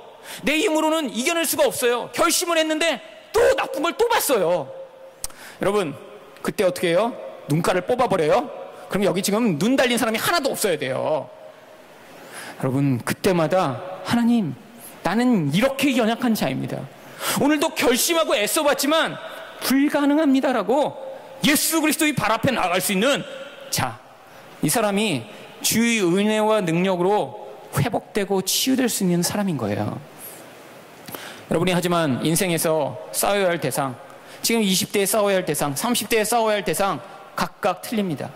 또 개인별로, 남녀별로 각각 싸움의 대상들이 틀려요. 그런데 그 싸움에서 여러분이 승리하는 게 아니라 그 실패를 자주 경험할수록 내 안에는 선한 것이 하나도 없다는 사실을 경험할수록 하나님의 은혜 안에서 치유되고 회복되는 것입니다. 여러분, 야곱이 그래서 이렇게 원한 여자를 얻기 위해 7년을 몸부림치며 일을 합니다. 여러분, 이 7년이라는 건요, 대단한 숫자예요. 저도 학생들을 가르쳤으니까 이 7년씩 연애하고 결혼하는 케이스가 거의 없다는 것을 여러 번 봤습니다. 7년쯤 연애하면요, 이제 호르몬이 더 이상 분비가 안 돼요. 그러니까 처음에 만나면 이렇게 손만 잡아도 이렇게 짜릿짜릿했는데 한 7년쯤 사귄 애들은요, 이렇게 봐도 맹숭맹숭해. 동생 보는 것 같아.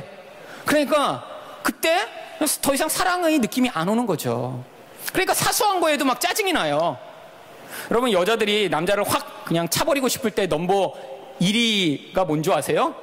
문자 보내는데 맞춤법 틀리면 그 짜증이 확 난대요, 여자들이. 여러분, 사소한 거에서 이렇게 미워지는 거예요. 여러분, 그렇게 되면요, 어떻게 돼요?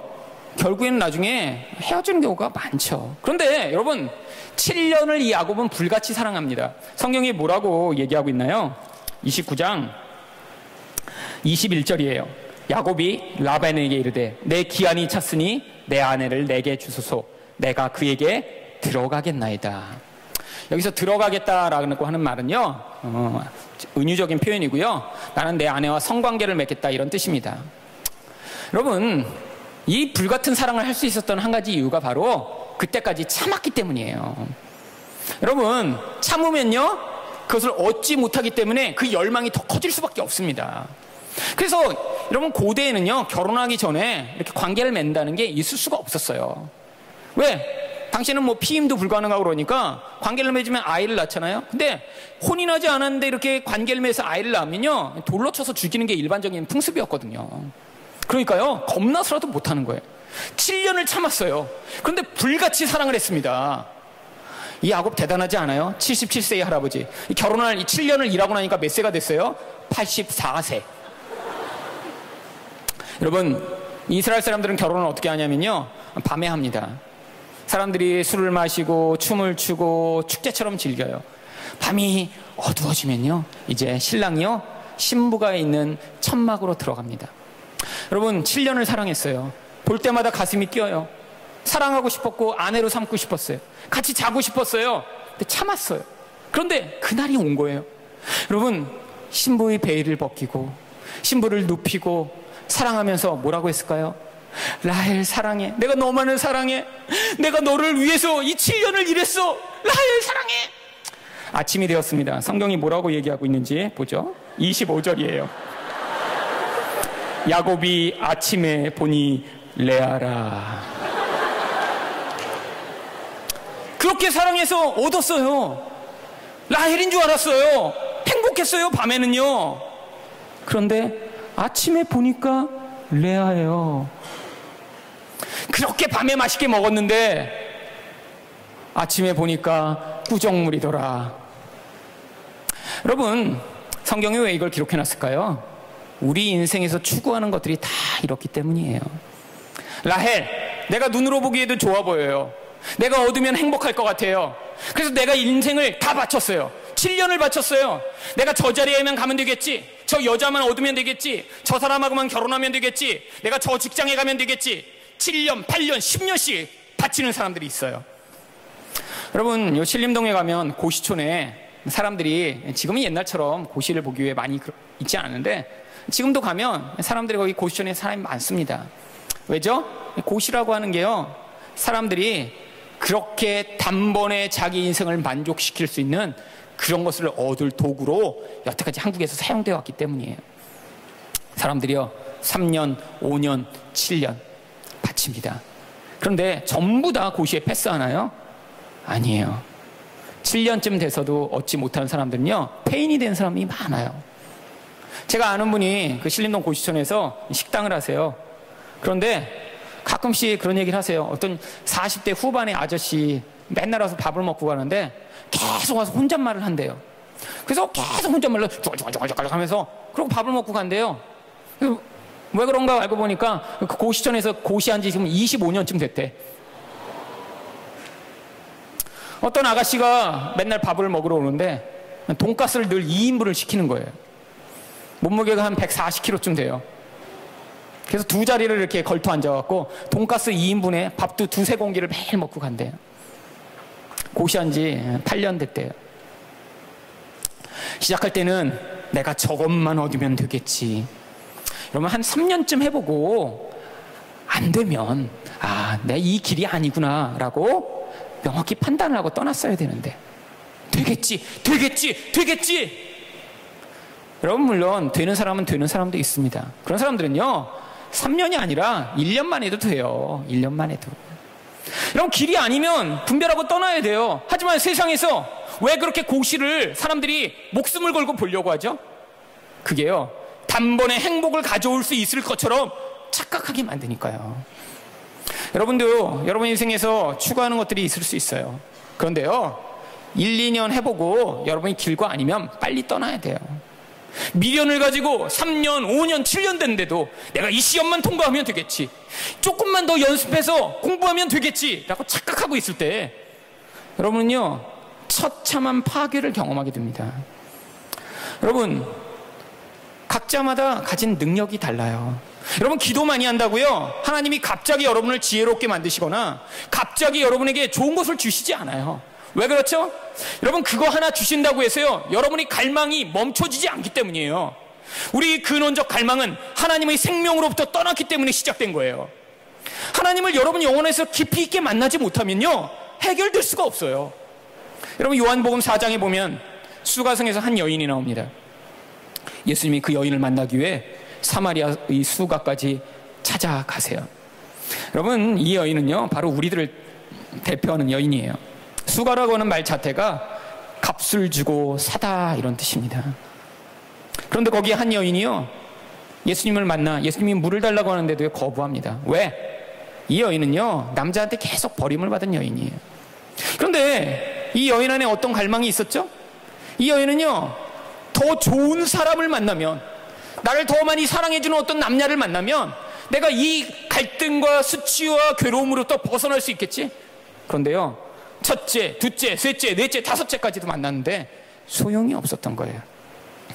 여러분, 예수님이 근데 그에게 어떤 답을 주시죠? 그에게 참으로 예배할 수 있는 때가 왔음을 가르쳐 주십니다. 왜죠? 겉으로는 남자를 추구하고 있었지만 이 여인의 깊은 갈망의 근원은 그 남자로 말미암아 채울 수 있는 게 아니라 하나님을 만나는 예배의 자리에서만 해결될 수 있기 때문이에요. 여러분도 마찬가지예요. 지금 여러분이요 내가 이 시험에 통과하면, 내가 이 직장에 가면, 내가 이런 사람을 만나 결혼을 하면 되겠지라고 착각하는 그 착각, 여러분 그런 사람 만나 결혼해도 소용이 없어요. 여러분, 사랑을 하는 건요 내가 그 욕구에서 자유롭게 될 때 진정한 사랑을 할 수 있고요, 그렇게 욕구에서 자유로운 사람들이 만나 사랑을 할 때 그 결혼은 행복한 결혼이 되고요, 그 결혼 안에서 풍성한 아름다운 열매를 맛볼 수 있는 거예요. 예수님을 통해서 진정한 여러분의 근원적 행복이 채워지지 않고 사람을 통해서, 직장을 통해서, 환경을 통해서 무엇인가 얻어내려고 하면요, 아무리 좋은 것을 얻어도요 끊임없이 공허하고 불행해요. 여러분, 연예인들이 왜 자살을 하죠? 사실 여러분 연예인처럼 되고 싶은 거 아니에요? 돈도 많고 멋진 남자들, 멋진 여자들이 나를 사랑해주고, 그리고 사람들에게도 인기가 있고, 그러면서 거기다 플러스로 교회도 다니고. 여러분, 그런데 그런 연예인들이 왜 자살을 하죠? 아무리 멋진 사람하고 결혼해도요, 아무리 돈이 많아도요, 한국 사람이 다 그 사람을 좋아해 줘도요, 인간의 영혼을 채우는 것은 하나님밖에 없으시기 때문이에요. 그런데 하나님이요, 여러분이 예뻐서 사랑해 주시는 게 아니에요. 하나님은요, 여러분이 모자라고 능력이 없고 좋은 학교를 못 다녔고, 그리고 남들에게는 버림받은 것 같은 그런 못생긴 모습을 하고 있더라도 우리 하나님은 여러분을 택하셔서 사랑해 주세요.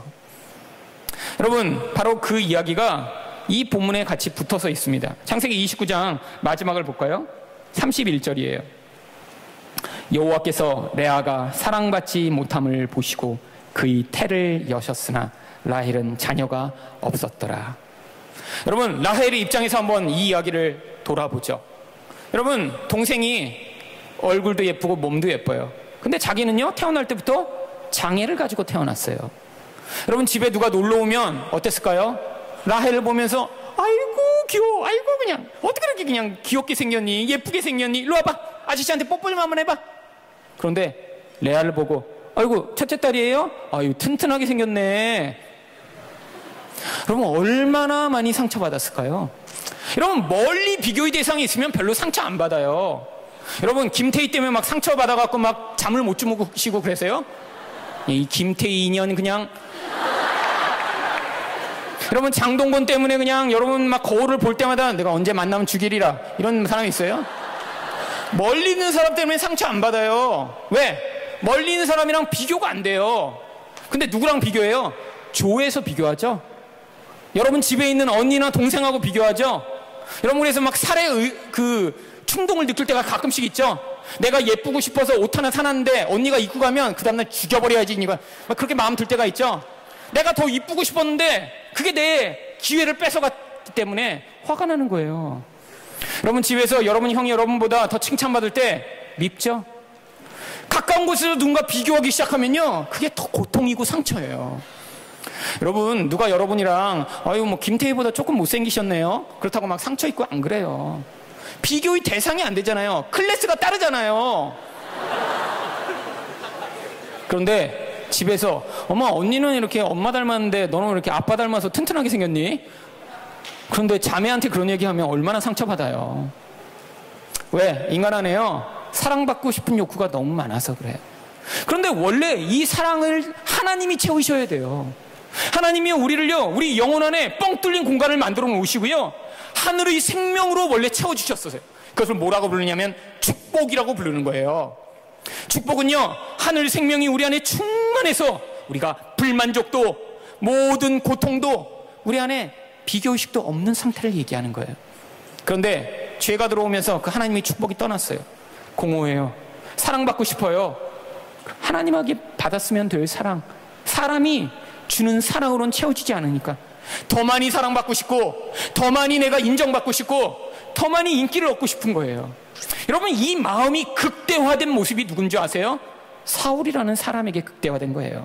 여러분, 사울은 나쁜 놈이라 성경에 나온 게 아니라요, 우리의 이런 죄된 본성이 얼마나 무서운지를 보여주는 모형적인 인물입니다. 여러분, 사울이 왜 다윗을 죽이려고 하죠? 사울은 천천히요, 다윗은 만만이라. 이 소리 하나에 다윗을 죽이겠다고 쫓아다녀요. 한 나라의 왕이에요. 가장 많은 권세를 가지고 있어요. 사람들이 사울을 인정해요. 그런데 열 몇 살밖에 안 된 꼬마, 그 꼬마가 나보다 더 인기 있으니까 그를 죽여버리고 싶은 마음. 여러분도 끊임없이 비교하시죠? 그런데 여러분, 레아처럼 가까운 곳에서 누군가 나를 비교하며 그 비교의 대상이 됐을 때 열등감을 느끼며 살았다고 생각해 보세요. 여러분, 그런데 하나님이 이 레아를 알고 계세요. 여러분, 이게 중요한 거예요. 여러분, 여기서 잘난 사람과 같은 그 사람을 하나님이 알고 기억하시는 것뿐 아니라요, 여러분, 못난 것 같은 사람, 인생에서 도저히 사랑을 받지 못했을 것 같은 사람, 하나님이 오히려 더 사랑하세요. 다른 방식으로, 그리고 그들의 인생에 개입해 오십니다. 여러분, 하나님 공평하세요. 여러분, 능력이 많은 것 같은 사람, 그래서 처음부터 이렇게 모든 좋은 것이 주어진 것 같은 사람은요, 또 다른 면에서 결핍이 있어요. 그런데 이 사회가 너무나 이런 능력과 외모 중심으로 돌아가기 때문에 이런 결핍된 것이 무엇인지 그 결핍을 사람들이 잘 깨닫지 못해서 그렇죠. 외적으로 조금 부족한 사람은요, 능력이 조금 약한 사람은요, 하나님이 다른 것에서 채워주세요. 하나님은 공평하세요. 여러분, 이 사실을 믿으셔야 돼요. 하나님 모르시는 게 아니에요. 여러분이 그렇게 뭐가 부족하다고 하나님이요 기도하면 그걸 채워주시는 게 아니라 다른 것으로 그 과정을 통해 하나님이 누구신가 깨닫게 하시기를 원하시는 거예요. 여러분, 레아, 하나님이요 삐뚤어진 눈, 잘못된 눈을 고쳐주시지는 않아요. 그런데요, 레아 또한 하나님이요 그 인생에서 그 아버지를 통해 결혼하게 해주세요. 사실 야곱과 같은 사람, 라반을 만나지 않았으면 이 레아는 절대 결혼하지 못했을 거예요. 그런데 라반은 야곱보다 훨씬 더 교활합니다. 딸을 평생 책임져야 될 상황이 되니까요, 머리를 쓴 거죠. 여러분, 이렇게 욕심에 매어 살아가면요, 야곱처럼요, 반드시 그를 속이는 사람을 만나게 됩니다. 이게 세상 원리예요. 왜? 사람들이요, 왜 사기를 당하죠? 돈에 욕심을 내다가 사기를 당하는 거예요. 더 똑똑한 사람이 있어요. 아, 내가 돈에 대해서 이 정도는 잘 알 것 같아. 내가 부동산에 대해서는 이 정도는 알 것 같아. 그런데요, 그들을 이용해 등쳐먹는 사람이 또 있어요. 여러분, 하나님이요, 그런데 하나님의 백성이요, 그걸 막아주시지 않고요, 그 자리로 들어가게 하십니다. 그런데 레아가 바로 그 자리에서 뭐를 고백하죠? 하나님이 거기서 레아에게 태를 여셔서 자녀를 주세요. 32절에 보니까 레아가 임신하여 아들을 낳고 그 이름을 루벤이라 하여 이르되, 아들을 낳고 너무 기뻤어요. 보라, 아들이다! 행복한 거예요. 하나님이 주셨다, 보라, 아들이야. 그런데 성경이 뭐라고 그러죠? 33절이에요. 그가 다시 임신하여 아들을 낳고 이르되, 여호와께서 내게 사랑받지 못함을 들으셨으므로 내게 이 아들도 주셨도다. 아들을 또 낳아요. 기도했나요? 아니에요. 하나님이 그냥 삶의 환경 가운데 개입해 오시는 거예요. 기도도 안 했고 하나님과 무슨 관계를 맺었다는 이야기도 없는데, 하나님의 백성이니까 하나님이 그 인생에 개입하셔서 무엇인가 지금 필요를 채워주시고 계세요. 그런데 너무 좋아서 이렇게 외쳤는데 성경은 또 뭐라고 하죠? 34절이에요. 그가 또 임신하여 아들을 낳고 이르되, 내가 그에게 새 아들을 낳았으니 내 남편이 지금부터 나와 연합하리로다. 아들 셋이면요 최고예요. 지금처럼요 여자가 다른 것으로 인정받을 수 있는 시대가 아니니까요. 아들을 낳았으면 사랑받을 만한 조건이 충분한 거예요. 그런데 성경이 또 뭐라고 하나요? 그가 또 임신하여 아들을 낳고. 무슨 얘기예요? 남편이 사랑을 안 했다는 거예요. 야곱은요 눈에 보는 자기 욕망의 대상에 집착하는 사람이었어요. 그러니까요 아내가 아들을 낳아도 사랑을 안 해줘요. 그런데 하나님이 어떻게 하시죠? 계속해서 아들을 주세요. 그런데 36절은 이전과 다르게 끝납니다. 그가 또 임신하여 아들을 낳고 이르되, 내가 이제는 여호와를 찬송하리로다 하고, 이로 말미암아 그가 그의 이름을 유다라 하였고 그의 출산이 멈추었더라. 여러분, 언제 출산이 멈추죠? 하나님을 찬양하게 되었을 때 출산이 멈춰요. 무슨 얘기예요? 레아가 이제는요 남편이 나를 사랑해주지 않아도, 하나님 저는 감사합니다. 하나님이 내 인생에서 나를 기억하고 계시다니 하나님을 찬양합니다 라고 고백하는 자리에 서게 된 거예요. 여러분, 이게 하나님이 하나님 백성 인생에서 경험하기를 원하는 거예요. 여러분이 뭐가 부족하다고 생각하세요? 남처럼 세상이 중요하게 여기는 외모와 능력이 없으세요? 하나님이요 다른 것을 여러분 인생에 주세요. 근데 그게 목적이 아니에요. 그것을 통해서 여러분이요 하나님이 얼마나 좋으신가, 하나님만을 찬양하는 자가 되기를 원하시는 거예요. 여러분, 사람에게 사랑받는다고요 인생이 달라지지 않습니다. 행복해지지 않아요. 여러분, 그런데 우리 안에 있는 이 갈망 어떻게 멈출 수 있을까요? 예수님의 사랑을 받을 때만 멈출 수가 있어요. 예수님은요, 우리를 위해서요, 이렇게 레아처럼 사랑받지 못하는 모습으로 이 땅에 오셨어요. 이사야서에 보면 예수님을 그래서 뭐라고 이야기하죠? 흠모할 만한 것이 없다라고 이야기합니다. 무슨 얘기예요? 외모가 잘생기시지 않았다라는 거예요. 당시에 평범하던 팔레스타인이 농부처럼 그냥 생기셨던 거예요. 여러분, 예수님 하면 이렇게 떠오르는 이렇게 금발의 철렁거리는 머리, 막 잘생긴 얼굴, 이거는요, 여러분 팔레스타인 가서 한번 사람들 얼굴을 한번 보세요. 거기 사람들은 어떤가? 여러분, 중동의 아랍 사람 얼굴이에요. 그렇게 안 생겼어요. 나중에 천국에 가서 예수님 보시면서 예수님 성령하셨어요? 여러분 착각하지 마세요. 여러분 얼굴 모습 자체도요, 사람들이 보고 와 멋있다, 아름답다 할 만하게 생기지 않았던 거예요. 왜? 인생 가운데 사랑받지 못하는 것이 무엇인지 그분 자체가 오셔서 사랑받지 못하는 자로 십자가에 매달려 죽으셨어요. 여러분, 십자가는요, 사람들이 가장 미워하는 자를 매다는 자리예요. 여러분, 근데 우리가 어떻게 하나님께 사랑받는 자가 되죠? 예수님이 그렇게 사랑받지 못하는 자리에 대신 서셨기 때문에 하나님이 우리를 이제는 넉넉하게 사랑해 주시게 된 거예요. 여러분, 하나님이요, 여러분이 뭘 잘했다고 사랑해 주시지 않아요. 하지만 하나님이요, 여러분이 그 예수님을 믿고 하나님께 나아갈 때마다 하나님은 여러분을 그 하나님의 사랑으로 덮어주시기를 원하세요. 여러분, 20대 때 실수하고 실패할 수 있어요. 여러분, 20대 때 죄를 지을 수 있어요. 그런데 여러분, 여러분이 앞으로 짓는 죄, 아니 이전에 지은 죄, 그 때문에 예수님의 십자가의 보혈이 약해지나요? 아니에요. 하나님이 여러분을 구원하실 때는요, 이미 여러분이 지은 모든 죄뿐 아니라, 여러분 근원 안에 있는 그 모든 죄의 가능성뿐 아니라 앞으로 지을 죄까지도 한꺼번에 십자가에 매달아 죽여버리신 거예요. 지금 여러분이 잘못했다고 그래서 하나님의 사랑이 멈추어질 수가 없는 것입니다. 여러분, 그래서 십자가로 나가야 되는 거예요. 예수님이 누구신지 바로 알아야 지금 여러분 안에 있는 그 수치와 부끄러움을 벗어버릴 수 있는 거예요. 여러분 가운데는 특히 자매들, 성적으로 상처받은 자매들 분명히 있을 거예요. 원치 않았는데요, 어려서 성폭행을 당할 수도 있고요. 원치 않았는데요, 수추행을 당할 수도 있고요. 원치 않았는데요, 나이가 들어서도 남에게 이야기할 수 없게 여러분 안에서 상처를 받은 사람들이 있을 거예요. 그런데 여러분, 예수님께 나오시면요, 예수님이 그 수치와 부끄러움을 예수님이 다 가져가실 수 있어요. 왜죠?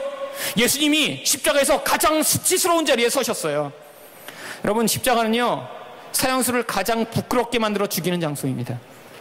여러분, 그래서 사형수를 매달 때요, 빨가벗겨서 십자가에 매달아요.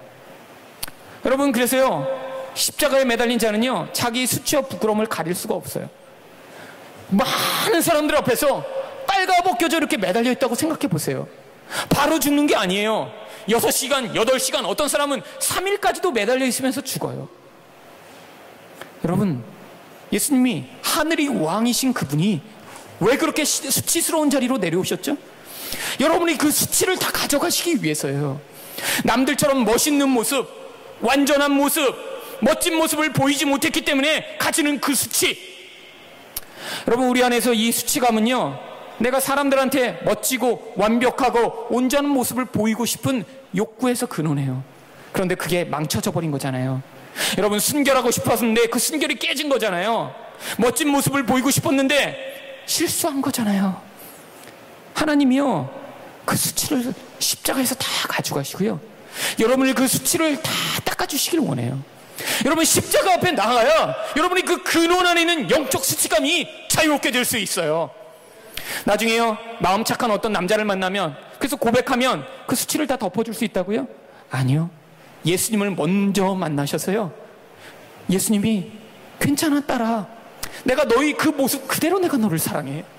네가 완벽하고 온전하고 네가 깨끗하기 때문에 내가 너를 사랑하는 게 아니라, 너가 부끄럽고 더럽고 수치스러워도 내 보혈의 능력이 그 모든 더러움과 수치스러움에서 너를 자유롭게 할 수 있는 능력이 있기 때문에 네가 나를 믿고 나에게 나오면 내가 너를 자유케 할 수 있어라고 예수님이 여러분을 품어주시길 원하세요. 여러분, 하나님 앞에 그래서 반복해서 나아가야 되는 거예요. 십자가를 매일같이 붙들어야 되는 거예요. 이 세상에서 이야기하는 그 완벽한 기준을 우리는 맞추며 살 수가 없어요. 여러분, 세상은요, 여러분에게 많은 것들을 요구합니다. 여러분, 예뻐야 되고요, 능력이 많아야 되고요, 감정도 잘 조절할 줄 알아야 되고요, 스펙도 갖춰야 되고요. 여러분, 그런데 우리는 끊임없이 부족한 자들이에요. 그것을 감추기 위해 애쓰고 노력하시려고 하면요, 여러분 인격이 깨어지게 됩니다. 아니에요. 여러분, 부끄러움을 그대로 하나님 앞에서 드러내고 인정하는 거예요. 예수님이요, 여러분을 안아주시는 그 품 안에 안겨, 그 보혈의 능력이 여러분이 모든 죄에서 여러분을 자유케 하는 능력을 영원에서 경험할 때, 여러분요, 엉뚱한 것에 시달리지 않고요, 그 하나님의 무한하시고 무조건적인 사랑의 능력으로 말미암아 그 사랑으로 만족한 자가 되어야, 그래야 여러분 또한 다른 사람을 온전히 사랑할 수 있는 그런 사랑하는 사람으로 살아갈 수 있는 거예요. 여러분, 하나님이 레아는 이렇게 부족해서 채우셨어요. 라헬은 어떻죠? 여러분, 이렇게 사랑받는 자였어요. 어려서부터 사랑받았어요. 그러니까요, 야곱이라는 사람이 왔을 때 그도 단번에 사랑해서 그 한 사람을 위해 7년을 바치고, 나중엔 몇 년을 바치죠? 결국 속아서 14년을 라헬을 위해 바쳐서 사랑해요. 여러분, 어떤 사람에게 이런 강렬한 사랑을 받을 때 얼마나 행복할까요? 그렇지 않아요. 여러분, 바로 다음 장에 그 이야기가 기록되어 있습니다. 30장 1절 한번 볼까요? 라헬이 자기가 야곱에게서 아들을 낳지 못함을 보고 그의 언니를 시기하여 야곱에게 이르되 내게 자식을 낳게 하라. 그렇지 아니하면 내가 죽겠노라. 여러분, 언제 죽고 싶죠? 못마땅하고 불만족하고 아무것도 내 마음대로 되지 않을 때 죽고 싶은 거예요. 죽고 싶을 정도로 화가 나는 거예요. 누가요? 라헬이요. 이렇게 사랑을 받는데도요, 어떤 조건이 달라지면서 언니는 자식을 낳아요. 자기는 아들을 낳지 못하니까 죽고 싶은 거예요. 여러분, 이게 인생입니다. 인생은 공평해요. 여러분 가운데는요, 뭔가 많이 이미 남보다 가지고 이 세상을 살아가고 있는 사람도 있을 거예요.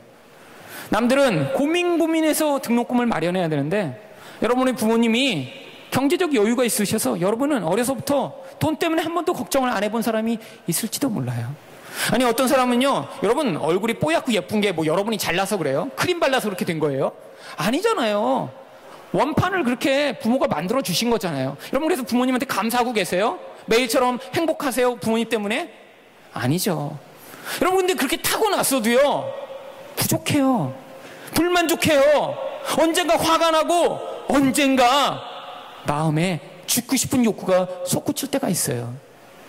여러분, 하나님이요, 각자의 인생마다 다른 환경과 모습 가운데 살게 하시며 뭐를 경험케 하세요? 네가 세상에서 가진 거로 너는 만족할 수 없다라는 것을 가르치시는 거예요. 여러분, 이걸 배우지 못하면요, 인생을 사는 내내 내가 원하는 욕구를 얻기 위해 몸부림쳐야 돼요. 라헬이 아들을 얻지 못하니까 나중에는 어떻게 돼요? 그 밑에 한번 봅시다. 30장 15절이에요. 레아가 그에게 이르되 내가 내 남편 빼앗은 것이 작은 일이냐? 그런데 내가 내 아들이 합한 채도 빼앗고자 하느냐? 라헬이 이르되 그러면 언니의 아들이 합한 채를 대신해 오늘 밤에 내 남편이 언니와 동침하리이다. 이 레아의 첫 번째 아들 루벤이 밖에 가서 밭일을 하다가 합한 채를 가지고 와요. 합한 채는요, 사람 모양으로 생긴 이런 식물이에요. 고대에는요, 이걸 먹으면요, 아들을 낳게 되는 최후 효과가 있다고 믿어졌어요. 그러니까요, 남이 가진 것까지 다 뺏어서 자기 욕구를 이루어야 돼요. 라헬이 이 안에 있는 이 채워지지 않는 마음이요, 결국 합한 채까지도 자기가 뺏어야 되는 거예요. 여러분, 이렇게 욕심이 많은 라헬, 자기가 잘못해서 아기를 못 낳는 게 아니에요. 하나님이 지금 그 라헬에게도 그런 결핍의 과정을 통해 무엇인가 가르치고 계신 것이죠. 그런데 라헬이 아기를 낳게 됩니다. 언제 아기를 낳게 되죠? 바로 30장 22절이에요. 24절까지 한번 보죠. 하나님이 라헬을 생각하신지라 하나님이 그의 소원을 들으시고 그의 태를 여셨으므로 그가 임신하여 아들을 낳고 이르되 하나님이 내 부끄러움을 씻으셨다 하고 그 이름을 요셉이라니 여호와는 다시 다른 아들을 내게 더하시기를 원하노라 하였더라. 여러분, 하나님이요 기억하시니까, 하나님이 태를 여시니까 그제서야 아들이 생겨요. 여러분, 하나님이 우리 인생에 그렇게 개입하세요. 때로는요 안 주시기도 하고요, 때로는 주시기도 해요. 그런데 주셨는데도요 라헬이요 이 아이로 만족하지 못해요. 무엇을 보면 알 수 있어요? 아이 이름을 요셉이라고 짓습니다. 아이가 나와서 너무너무 좋았어요. 아들이구나. 여러분, 요셉의 이름의 뜻이 뭔지 아세요? 또 다른 아들을 얻고 싶다. 이게 요셉의 이름의 뜻이에요. 하나가 있는데 또 얻고 싶은 거죠. 여러분, 뭐가 하나 있는데 또 갖고 싶은 걸 뭐라고 부르죠? 욕심이라고 불러요. 얼마나 욕심이 많은지요. 아들이 하나 하나님이 주셨는데도요 아들을 또 갖고 싶은 거예요. 여러분, 여기는 뭐 김요셉, 박요셉 없어요? 예, 무슨 뜻이에요? 김 아들 하나 더라는 뜻입니다. 친구 김요셉이면 가서 얘기해줘요. 김 아들 하나 더. 여러분, 그런데 놀라운 사실은 뭔지 아세요? 하나님이요 라헬의 기도에 응답하세요. 창세기 35장 16절에 보니까 라헬이 또 다른 아들을 낳습니다. 그들이 베델에서 길을 떠나 에브라스에 이르기까지 얼마단 거리를 둔 곳에서 라헬이 해산하게 되어 심히 고생하여 그가 난산할 즈음에 산파가 그에게 이르되 두려워하지 말라, 지금 내가 또 등남하느니라 하며 그가 죽게 되어 그의 혼이 떠나려 할 때에 아들의 이름을 베논이라 불렀으나 그의 아버지는 그를 베냐민이라 불렀더라. 여러분, 아들을 그렇게 간절하게 또 원했는데 그 아들이 뭘 가져오죠? 죽음을 가져옵니다. 여러분, 이거 어디서 들어본 얘기 같지 않으세요? 욕심이 잉태한 즉 죄를 낳고 죄가 장성한 즉 사망을 낳느니라. 사실 신약에서 나오는 이 이야기, 복음의 이야기를 이 라헬의 일생 가운데 담아 하나님이 보여주고 계신 거예요. 인생에서 그렇게 예쁘고 잘나서 자기 원하는 것을 마음대로 얻고 사는 줄 알았는데, 그래도 예수님을 만나지 못하면 여전히 갈증과 갈망이 있다가 결국 그 욕망으로 말미암아 죄를 짓게 되고 죽음이 찾아오더라. 이게 인생인 거예요. 여러분, 예수님이 왜 이 땅에 오셨죠? 바로 이 욕망에서 우리를 자유케 하시기 위해 예수님이 오신 거예요. 끊임없이 이렇게 욕망하며 세상에서 내가 원하는 것들을 추구하는 인생으로부터 우리를 자유롭게 하시기 위해 예수님이 이 땅에 오신 거예요. 예수님이 그래서 누구의 아들로 오셨죠? 요셉의 아들로 오셨어요. 왜죠? 우리가 바로 요셉과 같은 인생이니까요. 누군가의 욕망을 위해 살아가는 자, 또 나의 욕망을 위해 살아가는 자들이 바로 우리예요. 그런데요, 하나님이요 그 죄에서 우리를 자유케 하기 위해 아들을 이 땅에 그렇게 보내셔서 죽이신 거예요. 여러분, 여러분이 원하는 것을 얻는다고 세상에서 자유로워지지 않습니다. 여러분 안에서 그 욕망의 근원을요 십자가 앞에 가지고 십자가에서 못 박힘을 당해야 돼요. 여러분, 하나님 앞에 바르게 기도하셔야 돼요. 하나님, 내가 이런 결혼을 하고 싶습니다. 이런 배우자를 만나게 해주세요. 하나님이요 응답 안 해주십니다. 여러분, 결혼이 왜 주어진 줄 알아요? 바로 우리가 얼마나 자기 중심적인 죄를 가지고 살아가는 자인가, 결혼이라는 과정을 통해 그 안에서 하나님이 폭로하시기 위해서예요. 결혼이요 우리를 행복하게 만들기 위해 주신 것이 아닙니다. 여러분, 그래서 여러분들 가운데 만일 내 욕망을 채우기 위해 결혼하면요 뭘 위해 결혼하는 거예요? 결혼이 행복을 가져올 것이라는 착각 속에 결혼을 하는 거예요. 여러분, 그렇게 결혼하면 어떻게 되는 줄 아세요? 잠시는 행복합니다. 신혼여행 갔을 때는 행복해요. 첫 아이가 태어날 때까지는 행복할 수 있어요. 그런데 삶은요 점점 복잡해지기 시작해요. 내가 내 힘과 능력으로 컨트롤할 수 있는 그 범위를 넘어섭니다. 가까이 살다 보니까요 욕심이 충돌해요. 결혼하기 전에는요 내가 결혼하면 내 아내가 매일 새로운 반찬과 새로운 요리와 이런 것들을 아침마다 대령하며 나를 이렇게 얼마나 포동포동 살찌울까. 아침 여보 그 찬밥 데워 먹어. 그러면 저 여자, 그럼 이제 화가 나는 거예요. 여러분, 여자들은 결혼하면서 결혼하면 밤마다 내 남편이 와서 이게 자기야 내가 너만 사랑해, 오늘 무슨 일이 있었어 다 얘기해봐, 내가 2시간씩 들어줄게. 그러리라고 결혼했는데 오니까 그냥 일찍 처자면서 새벽부터 일어나서 텔레비나 켜고 축구만 보고 있을 때 그냥 축구공으로 그냥 머리를 깨트리고 싶은 욕구가 솟구치는 게 결혼이에요.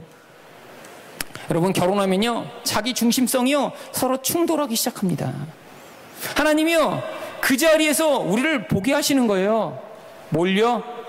자기 욕망으로 똘똘 뭉친 우리 인생, 사람을 그 욕망의 대상으로 삼아 살고자 할 때 얼마나 고통스러운 삶이 찾아오는가를. 여러분, 그래서 결혼이란 과정을 통해서요, 성숙을 경험할 수 있어요. 거기서 내 마음대로, 내 뜻대로, 내 욕구대로 살다가는 뼈도 못 추리는구나를 발견하며 거기서요, 하나님, 저희 이 욕심과 욕망을 죽여주세요라고 하나님 앞에 나오는 자. 하나님이요, 거기서 어떻게 만드신 줄 아세요? 그제서야 진짜 사랑하는 사람을 만들어내시는 거예요. 사랑은요, 거룩해지면 나타나는 하나님의 관계적 속성이에요. 하나님처럼 우리 안에 있는 자기 중심적 죄성이 죽임을 당하고, 그래서 하나님의 거룩함이 우리 영혼에 찾아오게 되면 그 거룩한 속성 가운데 하나님의 사랑이 흘러나오게 됩니다. 여러분, 그렇게 되면요, 결혼이요, 행복해져요. 왜? 자기를 위해 살지 않고 서로를 위해 사는 사람들이 결혼을 하게 되면요. 성경에 나와 있는 대로요, 예수님의 명령에 순종하듯이 남편에게 순종하는 아내가 있는 가정. 아니, 예수님이 교회를 위해 자기를 주셨듯이 아내를 위해 죽을 수 있는 남편이 존재하는 가정이 이루어지면요, 그 가정은 행복하고 천국과 같은 가정이 되는 거예요. 여러분, 근데 이건 대가를 치러야 됩니다. 어떤 대가요?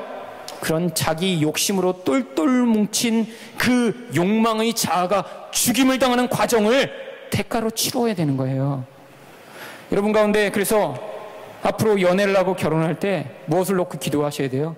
하나님, 나의 이 욕망으로 똘똘 뭉친 자아를 잘 죽일 수 있는 배우자를 주세요.